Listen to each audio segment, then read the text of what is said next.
দুই হাতে দুই সন্তান, পেটে আরও একটা। পেট্রাপোলের সীমান্তে গ্রেফতার এমনই এক মহিলা। অনুপ্রবেশের পর ভারতীয়কে বিয়ে করেন বলেই দাবি করেন ওই মহিলা। আর এভাবেই কি তাহলে দেশের জনবিন্যাস বদলে দেওয়া হচ্ছে? পেছনে কি বড় কোনো ষড়যন্ত্র রয়েছে?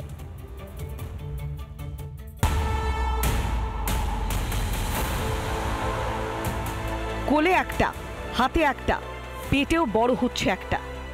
3 সন্তানের জননী এই বাংলাদেশি অনুপ্রবেশকারী, নাম ফাইমা আক্তার। তাকে গ্রেফতার করেছে পুলিশ। সীমান্ত পেরোনোর চেষ্টা করছিল, এমন সময় তাকে গ্রেফতার করে পেট্রাপোল থানার পুলিশ। অনুপ্রবেশকারী ফাইমার দাবি, 7 বছর আগে ক্যানিংয়ের যুবকের সঙ্গে তার বিয়ে হয়। বিয়ের পর ভারতে অনুপ্রবেশ করে ওই মহিলা।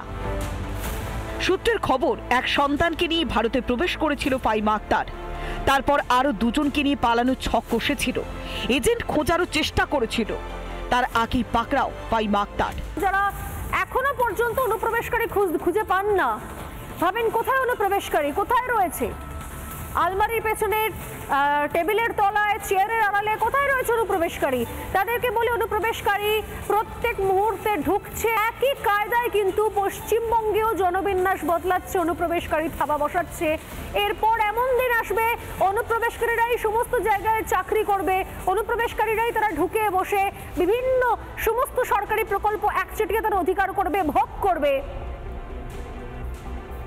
আর ভারতের নাগরিক যারা, তারা বসে বসে দেখবেন, কিংবা তারাও, তাদের ভোটটাও চুরি হয়ে যাবে। তারা চুপ করে অপেক্ষা করবেন এবং বলবেন যে, অসহায়ভাবে বলবেন যে আমাদের তো কিছু করার নেই, এরপর আমাদের পশ্চিমবঙ্গ থেকে ঝাড়খণ্ড বা বিহারে চলে যেতে হবে। মমতা বন্দ্যোপাধ্যায় শুধুমাত্র ভোটের জন্য অনুপ্রবেশকারী রোহিঙ্গাদের এখানে জায়গা দিয়েছে। আসন্ন কিছু বছরের মধ্যে এই পশ্চিমবঙ্গ কিন্তু ভয়াবহ একটা ভয়ানক অবস্থা হবে।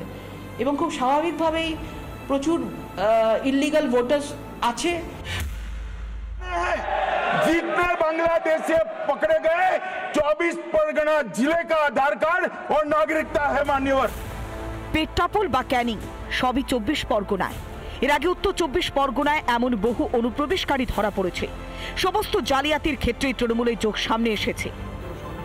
বিশাল ষড়যন্ত্র, এবং এই ষড়যন্ত্রটা শুধু একদিনে তৈরি হয়নি, বহুদিন ধরেই ষড়যন্ত্রটা তৈরি হয়েছে। লক্ষ্য একটাই, সেটা হচ্ছে যে ভারতবর্ষ সনাতন ঐতিহ্য হিন্দু ভারত, সেই হিন্দু ভারতকে ধ্বংস করতে গেলে হিন্দু ধর্মকেই আঘাত করতে হবে। সংখ্যার একটা পরিকল্পনা মাফিক বদলের একটা চেষ্টা হচ্ছে। জনবিন্যাস বদলে দিচ্ছে অনুপ্রবেশ। ভারতীয় সংস্কৃতি হচ্ছে শেষ। ঝুঁকি জেনেও মদত দিচ্ছে তৃণমূল। তাদের লক্ষ্য কি শুধুই ক্ষমতা? গুরুত্বহীন জাতীয় নিরাপত্তা? দেশ না বাঁচলে দল থাকবে না, এটা কবে বুঝবে তৃণমূল? রিপাবলিক বাংলা। নানা ধরনের কন্টেন্ট দেখার জন্য লাইক করুন, শেয়ার করুন আমাদের ফেসবুক পেজ, সাবস্ক্রাইব করুন আমাদের ইউটিউব চ্যানেল।